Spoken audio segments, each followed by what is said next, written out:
All right, let's go ahead and get started just so we have enough time to get through all of this content and answer all of your questions. Hi, everyone. It's lovely to see so many names on this webinar, some familiar, some new that I haven't seen or met before. Today, we are thrilled to be talking about a topic that we all know and love, which is email.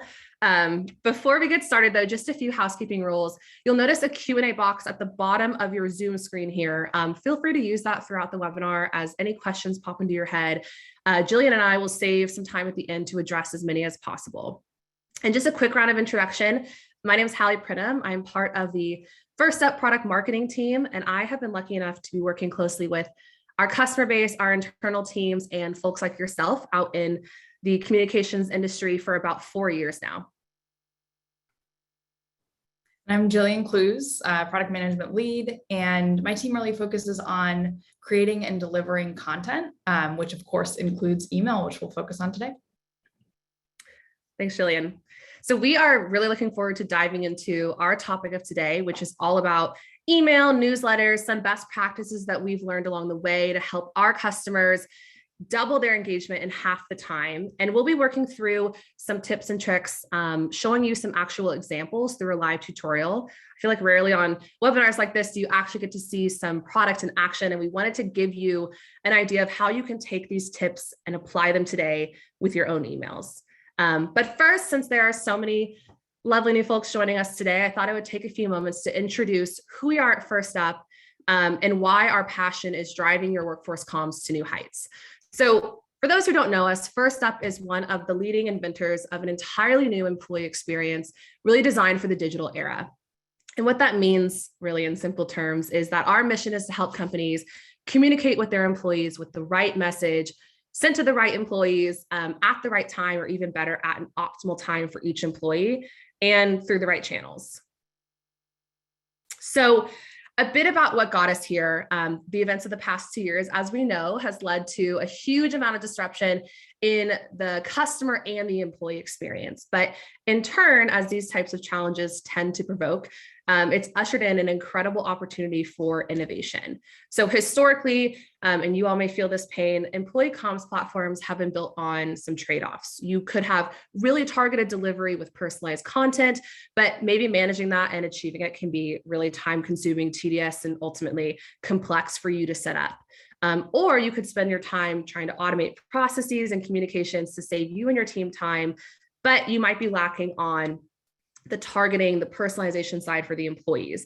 And neither of these trade-offs are good, or really, to be frank, acceptable anymore for leaders like yourselves who are tasked with driving real outcomes for your organizations. So balancing the needs of the digital employee experience, we have to first have a clear understanding of the value of the why. Why are we so invested in improving workforce comms for our customers? This data from a recent report from Deloitte really speaks for itself. You'll see organizations with the most compelling workforce experiences generated 22% higher engagement, which in turn led to employees being 4 times more likely to stay at their jobs, 12% greater customer satisfaction, and a 3-year revenue growth rate that's over 2 times greater than the average for their industry. Now, these stats may seem a bit mind-blowing, but it goes to show that strong communication focus for our employees has such an incredible impact on our direct business. You all know that, that's why you're here today. So I'm going to let Gillian talk a bit about email as it is today. So we know that higher employee engagement is connected to lots of business outcomes. And as much as the digital employee experience landscape is changing and modernizing, and there are so many new tools, let's face the fact that for so many organizations, email is still a key player in that landscape. While lots of us personally have a love-hate relationship with email as a tool, the fact is that email isn't dead, right? Long live email. And we all showed up today because we believe that. We're all interested in how we can use email more effectively. So while it's not dead, it's not exactly working for everyone. So we're here to offer some insights on how to improve your engagement on this channel we all love to hate and how to leverage it faster and more effectively. So taking a look at the state of email today, McKinsey studies show that 95% of office workers identify that email is a key channel but they're meanwhile being inundated with over 100 emails a day. And if we read all those emails that we get, we really would have little time to get our actual jobs done. And so because of that, 61% of us are ignoring at least some of our emails. Definitely resonate with this mentality. If something's important enough, I know I'll hear about it, so I don't need to read through every single email. So we know email is a bit broken, but what can we as communicators do about it? We can't stop everyone else from sending emails, if only we could, but we can improve our own to make them more effective. Some of the most common areas where we're seeing the biggest pain points when we talk to communicators are one about targeting. It's incredibly hard to keep those distribution lists up to date. It's a painful process and often very manual. So of course it's easier to send a big blast when it's so difficult to make sure that we're actually targeting the right audience. And then content creation isn't always super easy. Branding, designing, and templatizing can take a lot of time. And you may have to go through someone else to do that, IT or your email service provider, which then adds to your turnaround time, and it's hard to get things out efficiently. Definitely not scalable. And maybe your sending methods aren't super modern. Are you able to schedule things out so you're not having to do them real time? Can you send things at different times per employee? And maybe most importantly, do you have access to the metrics to know how many people you're reaching or how your engagement is trending? I'm sure these pain points resonate with some, if not all, of the folks here on this call. And before we hop into those tips and tricks and some of the live tutorials that I was talking about earlier, I thought it would be helpful to kick us off with a look at some strategy frameworks that our customers at Firstup receive from our strategic advisors here, which all come from communication backgrounds at some of the world's largest companies. And really, regardless of what email provider or tools that you use at your company today, having this mindset up front will really help you get off to a great start. Because after all, we know that you can have any platform in the world, but if you're not applying the right practices, your employees may still be left wondering, hey, what's in it for me? Why should I pay attention to this communication? So this is one of the frameworks our strategic services team uses with our customers. It's based on the Temkin model of employee engagement. And some of you may be familiar with this research, but Temkin took a closer look at employee engagement with one key question in mind, which was, are employees fully committed to the goals of your organization? And their research, unsurprisingly, found that leaders in their industry had more highly engaged employees than their peers. And in all of their research, they found that engaged employees are more likely to help others at work, even when they're not asked, do something good for the company, even when it's not expected, make recommendations for improvements on your business, and go out of their way to make sure that your organization succeeds. You can really gauge whether your comm strategy is on the right track to boosting employee engagement overall with your newsletters, with any other comms that you're sending out, by comparing it to the eyes of this Temkin employee engagement model. Things like, is the communication providing employees with information that they need to understand my company's priorities? Are you supporting employees with training, coaching, feedback? Are you making sure that they're actively included in solving problems and identifying areas of improvement? Or is this communication meant to be activating employees to go above and beyond and be ambassadors to your business, for example? So this really speaks about, communicating with intention and being really specific with how you're communicating. And there's strategies to do this, being clear with your subject lines with emails, the post structure, the hierarchy of your post, having the most information up front so employees immediately know, why should I look at this communication? Is it informing me? Am I supposed to be taking action on this? As well as any of us, that people are super busy these days. They want to be able to know why they should dig in deeper to read something. Again, being really intentional up front. And broken down even further, I'll quickly go through this next slide, which is an audience-centric framework that you can use to help align your strategies even further. So before you even create your content, looking at who is the exact audience that I need to reach, what is the intent of my communication? So again, following that Temkin model from the last slide, where am I going to send this communication? Of course, for today's purposes, we're talking about email newsletters, but this may be an omni-channel approach. You're sending it to Teams or a mobile app or your intranet. And then of course, the frequency needed for this type of communication. Is this something that I should be sending on a bi-weekly basis, or maybe this is just an ad hoc email that I'm sending out for today? And with this kind of newsletter strategy in mind, again, regardless of what tool you're using, if you have this framework, you can see some really immense growth in user adoption, engagement, time saved for your team. I love this quick story from Providence.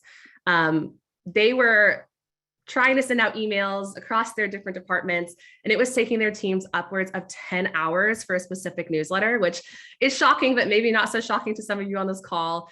And by following this strategy framework, using the right tools in place, they were able to get that down to about 45 minutes. So a huge time savings. And of course, they were seeing engagement increase across all of their departments, including some really tough to reach folks, especially important as they were trying to activate their workforce during the pandemic.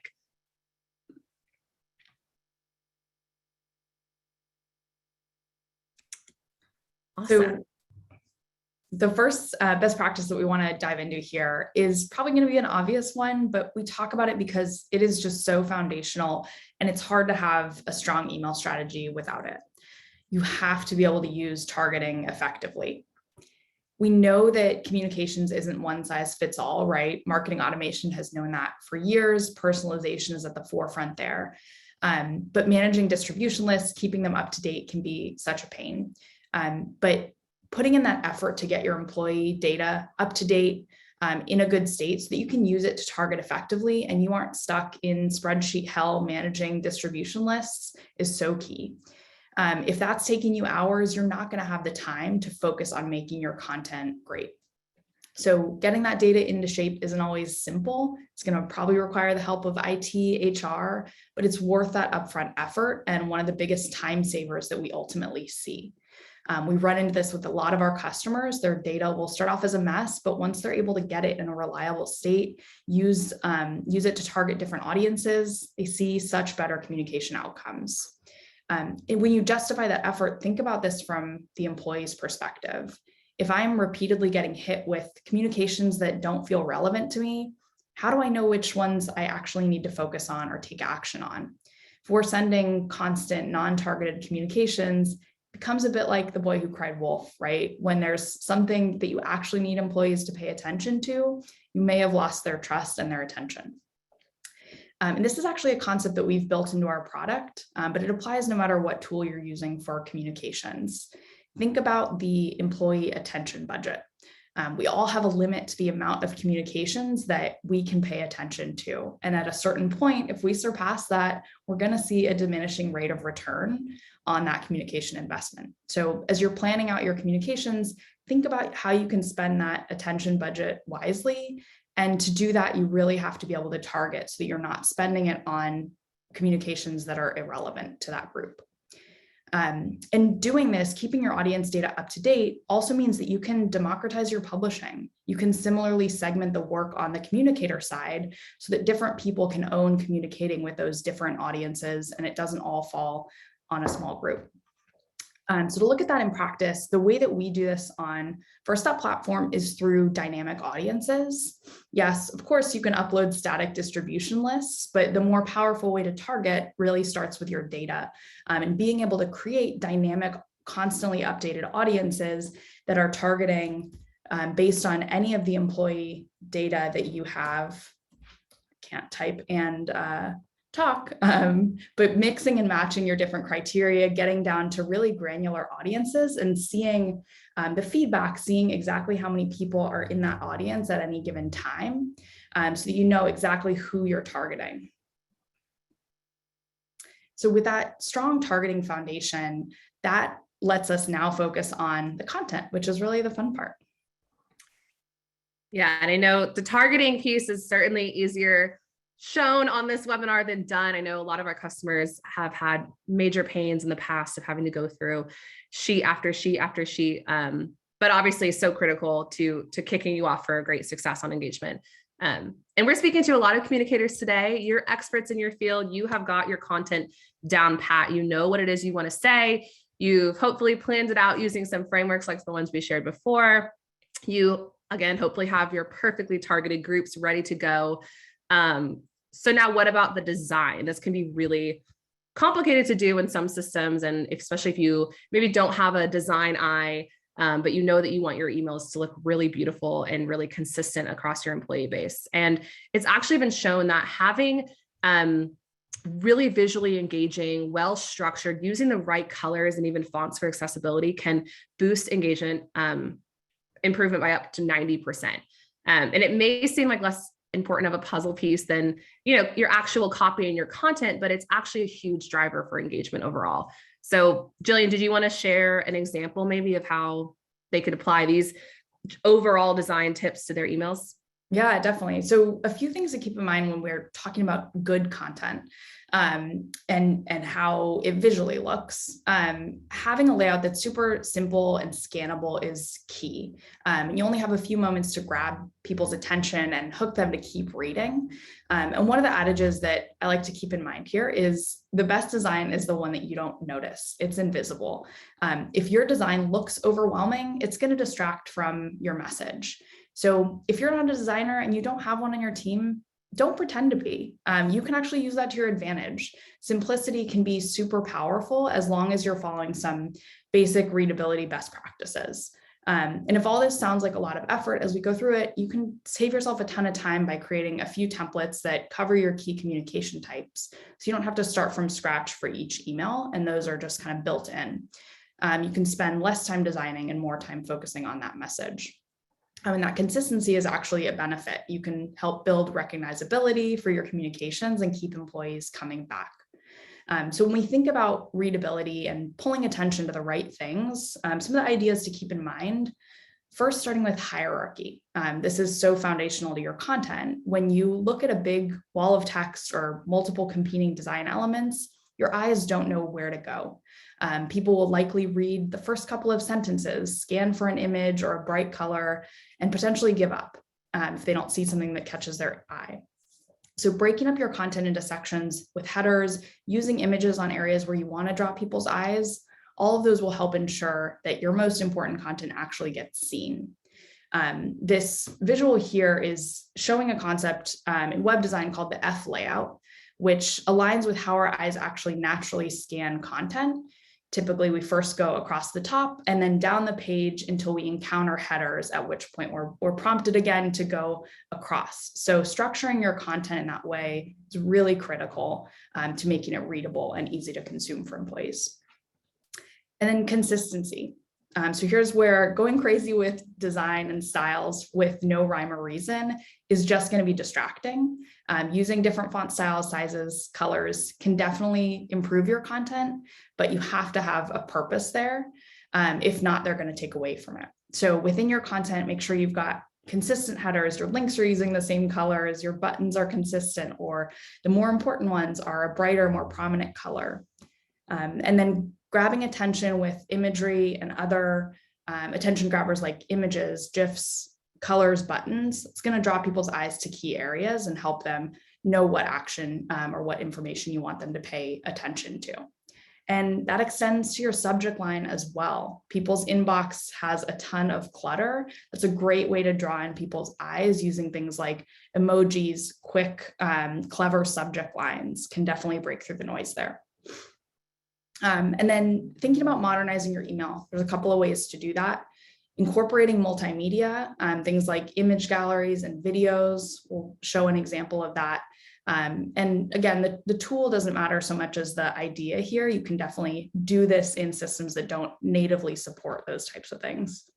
And lastly, don't ignore mobile. Responsive email is really table stakes in the consumer world at this point, and it's what employees expect too. So test what your emails look like there and make sure you're not losing easy engagement from those mobile viewers. So looking at an example that kind of plays that out in practice. Here's some example content we've designed, right? If you look through this, you can see that it's really got fairly sparing use of color. We're using color to draw in attention to areas that we really want it, like this video. We've got overall really consistent font styles. We've got headers and subheaders and consistent links. And if we're going to change any of those things, we're going to do it across the entire email. And make sure that it stays consistent and it's got kind of a simple design language that it's using so that it's predictable and easy to scan. And the other little adage that I like to leave you with here is imitation is the sincerest form of flattery, right? So if you see a great idea out there in the wild in a newsletter you receive personally, try it out in your employee communications. We know that consumer comms are ahead of the curve, and they're a great resource to take inspiration from. There's also awesome resources like Really Good Emails, which is a website that has a database of example emails across a ton of different categories to use as inspiration. You don't have to reinvent the wheel every time. Yeah, I love that tip. I'm a very visual learner myself. So I send a lot of emails as part of my job here at Firstup. And I definitely see some external brand emails, whether I've willingly or unwillingly subscribed to these coming into my inbox, and I'll sort of star the ones that I think look really nice or have a catchy subject line, and yeah, use that for inspiration in my templates later. So we hear a lot about employee two-way engagement with emails and workforce comms in general. And that brings us to tip number 3, which is all about amping up the conversation with your employees and keeping a really strong pulse on the org. So Gillian, could you share maybe a few examples of how folks might go about adding these different strategies to their newsletters today? Definitely. And we'll jump straight into an example here. So we've got a few favorite ways to do this. We talk a lot about making communications a two-way street, involving your employees in the process. And there's definitely not just one way to do that. The most important thing is that employees feel involved and considered in your communications, and you're not just beaming information at them constantly with no channel for them to engage. So some of our favorite ways to do this. One is just opening up the conversation, providing a channel where people can share feedback or giving them calls to action to engage further. That may look like, having a feedback form on your communications so that people can share ideas, what they liked, disliked. For us, that also looks like, because we are dealing with omni-channel communications, inviting those people that are engaging via email to engage further with comments and likes. We automatically include calls to action when we're sending emails so that people can join the conversation even when they're engaging from a platform that isn't typically really easy to do that from. And then recognizing employees is a great way to have that two-way street as well. That can be simple things like shout outs in your emails. This is such a great Easter egg to add to keep people coming back. If I or a close colleague might be highlighted in a communication at any given week, I'm definitely going to open that and see. Or if I submitted somebody, I want to see if they were highlighted. Lastly, polls. They're such a great way to gauge employee sentiment about your communication, see how reactions change as you're testing new ideas out. But they can also be a really fun way to just incorporate a bit of a human element in your newsletters and have some fun. An example that I like is we had a popular poll last year around Thanksgiving talking about Thanksgiving sides and everybody's favorites. You can capture results of that and share them the next time you send a newsletter so employees have a fun reason to open it. And even if you don't have the ability to do some of this stuff natively, the idea here again is less important than the tool. You could do this with simple bit.ly links and see which one gets more clicks. Similar, if you want to embed a video, you can take a screenshot of a video player and hyperlink it to the URL where that video is hosted. You can play around with a lot of these ideas, even if you don't have more advanced technology for it. That's funny. You brought up the Thanksgiving sides poll. I do remember that. That was a fun one. Yeah, I think there's tons of examples from other folks and peers in your industry of fun, creative campaigns that you can be using. It doesn't always have to be, are you aligned to the company initiative? Yes or no? While that's great to hear, it could be something fun just to get them used to that engagement within your email. So switching over to, tip number 4, this is about actually sending your email. It's about timing your entrance perfectly. And I think we'll spend a few slides and a few minutes here talking about this concept, because while there's absolutely no denying that having better targeting, having a really fabulous eye-catching design, a strong headline, these are all great ways to boost engagement, but it's really about how and when you deliver that matters the most for your employee experience. Imagine billions of email messages, Slack, Teams, even external messages that your employees are receiving. This is a battle now for attention management. Better designed emails are really only half of that battle. There's more to emails these days than just pressing send or just scheduling it for later. It's about being smarter in the way that we can send notifications to each employee in your organization. And I like to use this example when I'm introducing this concept of, orchestrating or really finding the optimal time for your employee send, this more intelligent way of viewing, sending your emails or your communications. So for a moment, transport yourself back in time. You're standing in the rain, you're waiting for a cab, hopefully something that has their light on, willing to pick you up, hoping that they don't reject you because you're going too far to the airport. Really, there was no other choice. And this idea of getting picked up, on your own terms, knowing the price ahead of time, choosing the type of car that you needed, it probably wasn't even something most of us were thinking we needed, because until then, no one had pointed out sort of the insanity of this current system we had in place.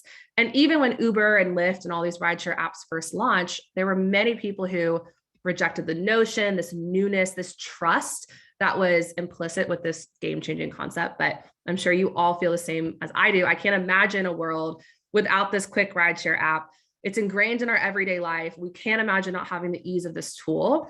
And the same goes for workforce communications. There's going to be a time when companies look back at just how ludicrous it was that your only option was to just send the email.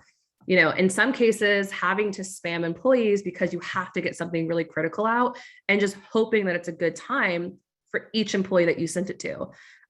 Maybe you've already sent out 5, 10 communications that day. Now your CEO says, hey, I have a super critical update. Your only choice in the past was to maybe pile it on top of other communications, hoping it doesn't get lost, or you're stuck sort of managing all the different comms going out, trying to find that ideal time. And so I'm going to pass it over to Gillian to talk a bit about what we're seeing with sort of this optimal time for engagement across our employees. Thanks, Hallie. I definitely think this is a really interesting graphic to look at as we think about optimizing send time to best reach employees. This is basically looking at real results from across our customer base, our app users, email users, literally millions of employees. Peak engagement times is shown here. And what we see is, there's a couple little peaks and there's a general curve here, but it's certainly not enough to say, for example, that 3 p.m. is the best time to send your emails. What this says to me is that there's not one optimal time to reach every employee. It's not only dependent on things like their time zone, but each person's own behavior and habits. So why should I have to choose or manually go in and schedule emails for each of these groups? Ideally, we have a tool in place that can automatically tell us that Joe's most likely to open his email at 9 a.m. Eastern time, while Sally's going to more likely engage at 1 p.m. Pacific. Trying to do that send time optimization by hand isn't super easy or scalable. So walking through a quick example of how we think about this, which is through a concept called orchestration. The way that we think about delivering in an optimal way for every employee is really through a few simple inputs. So you telling us your audience that you want to reach, how high priority your communication is, and then really letting the system figure out the best way to deliver it. Let's say that we have a campaign to announce that benefits enrollment is starting in 2 weeks. What that means is that we've got a goal to get the maximum amount of employee eyes on that email in a 2-week timeframe. We could just send a blast to everybody, but that's not going to be the most effective way to reach them.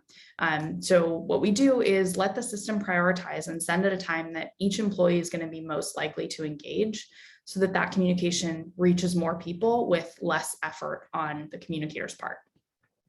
So what that actually looks like in practice is the system making prioritization decisions, looking for each employee at all the things we're trying to reach them with, and prioritizing the ones that the communicators have told us are most important to that audience.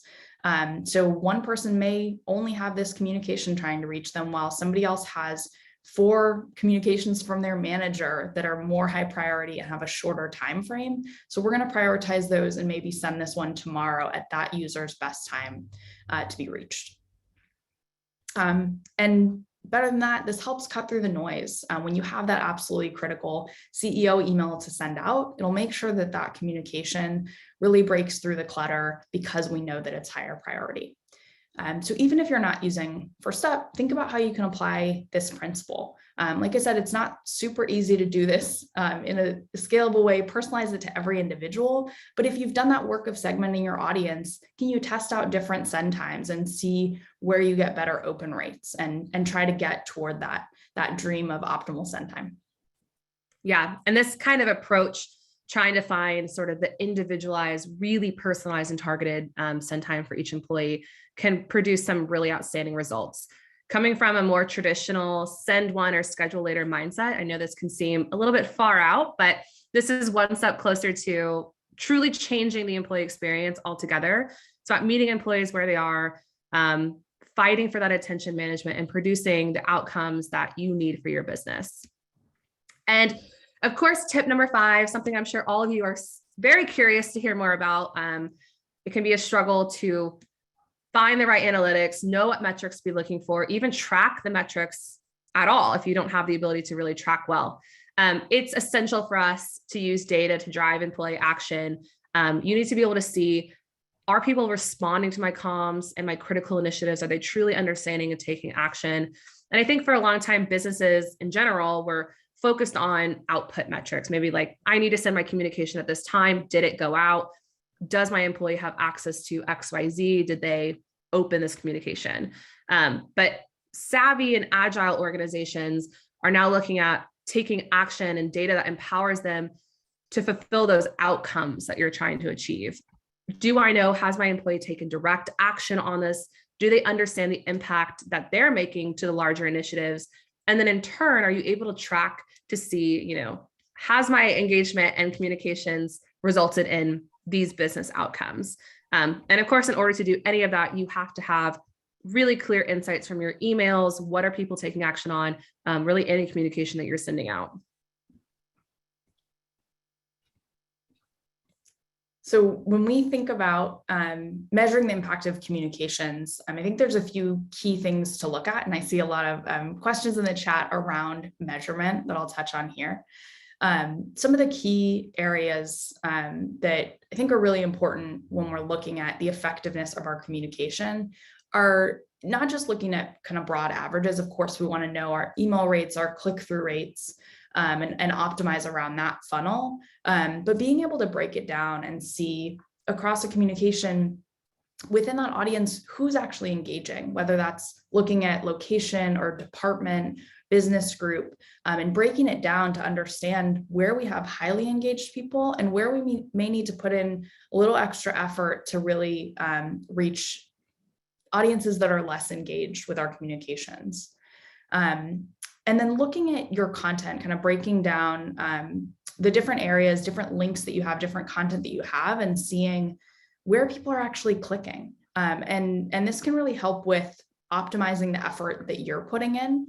If you find that people are never clicking on a call to action that you have that you actually want them to click on, maybe you need to move that closer to the top of your email.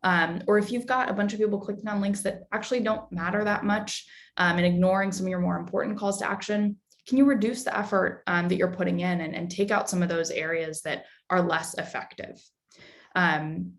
So taking that first step of looking at segmentation, seeing who is and isn't reading, what specific content is resonating or not. Are employees more likely to watch your video, but maybe skipping over some of your calls to action? Think about how those can be applied to your next communication and make it even more impactful. And the other way that data can really help is sharing your success, building visibility with other people in the business. There's nothing better than being able to attribute the strategies and the campaigns that you're running to larger company initiatives and see how you're moving the needle and show that to other people. And data can also be a really powerful tool if your organization is slow to modernize or adopt new communication strategies.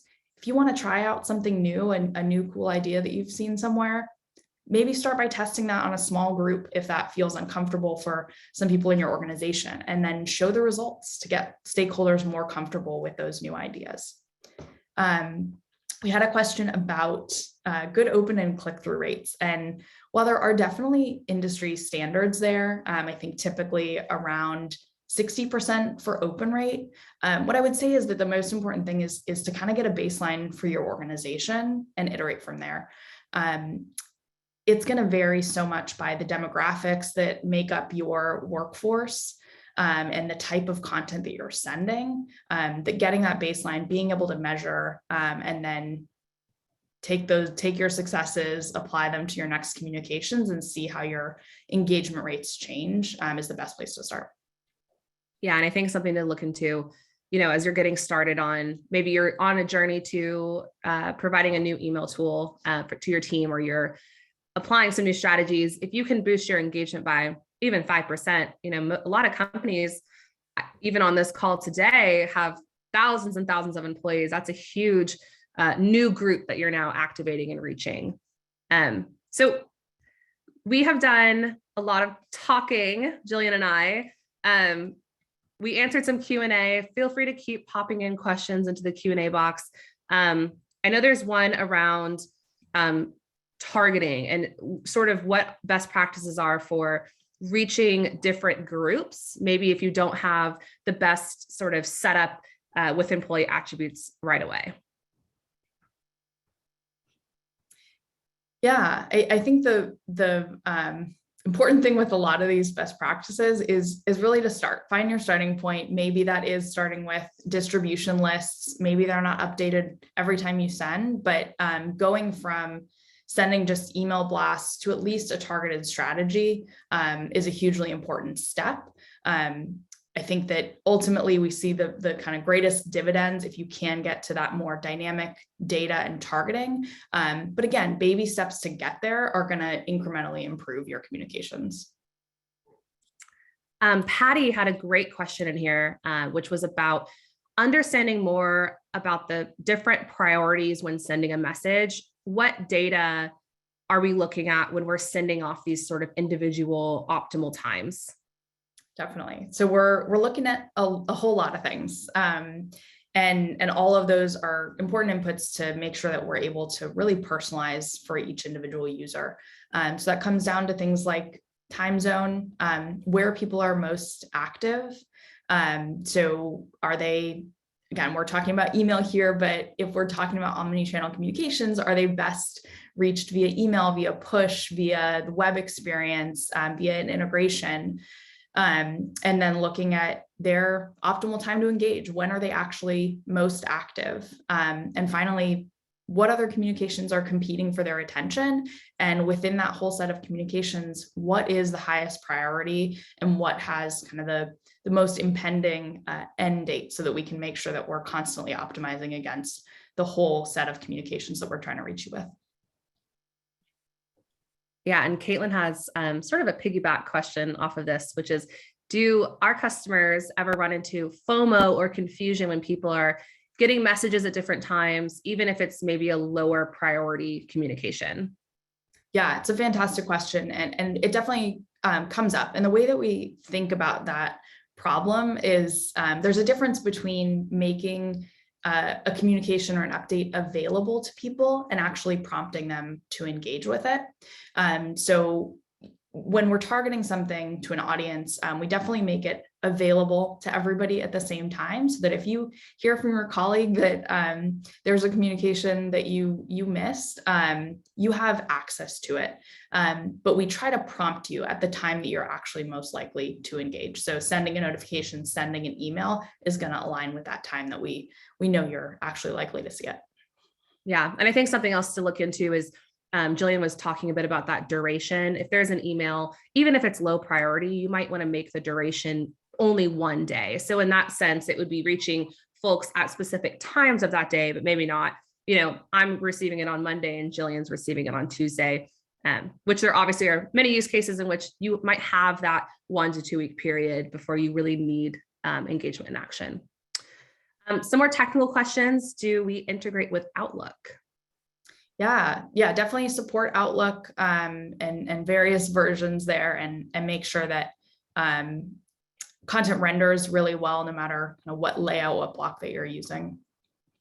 Yeah. And then question on that email builder, sort of the content creation. Does it have drag and drop where you can sort of move things around?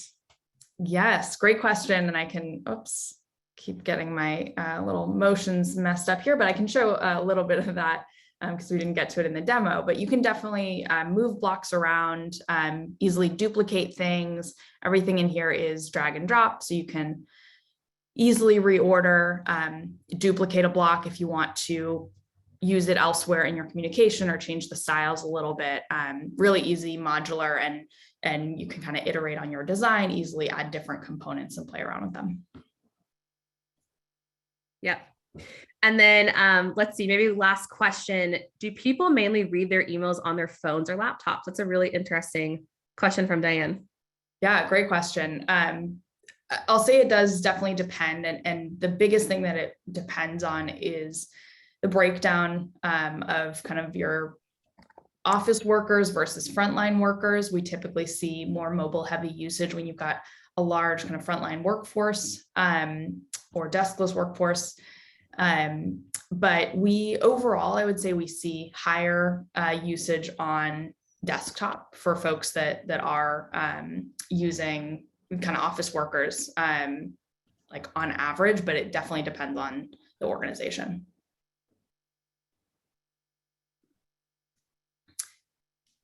Great. Let's maybe take this last question. Can the email be sent with an Outlook or be copied into an Outlook email? So because we're doing omni-channel communications, we do our composer is within our app directly. That allows you to send not only via email, but also via other channels as well. And then are we ensuring that we're not double counting between opens on laptop versus maybe if I'm later on the day checking it on my phone? Definitely, yeah. So the way that most email platforms will do this is kind of the same, that there's a unique tracking pixel within that email, unique to the individual recipient. So as long as that's being opened within the same email address, definitely counting as unique opens. Awesome. Thank you all so much for all of your questions and for being engaged. I hope to close out a little early just so we have some cognitive closure before we all hop into our next meeting here. But on behalf of Firstup, I just want to thank you all for joining Gillian and I today. And if we haven't answered one of your questions, we can absolutely be sure to follow up with you. And we will be sending a recording of this webinar as well as a quick 5-minute guide that follows a lot of these practices on how you can help boost your engagement today, no matter what tool you're using. And I just want to thank you all again. Thanks so much. Have a great rest of your Tuesday. Thanks, everyone.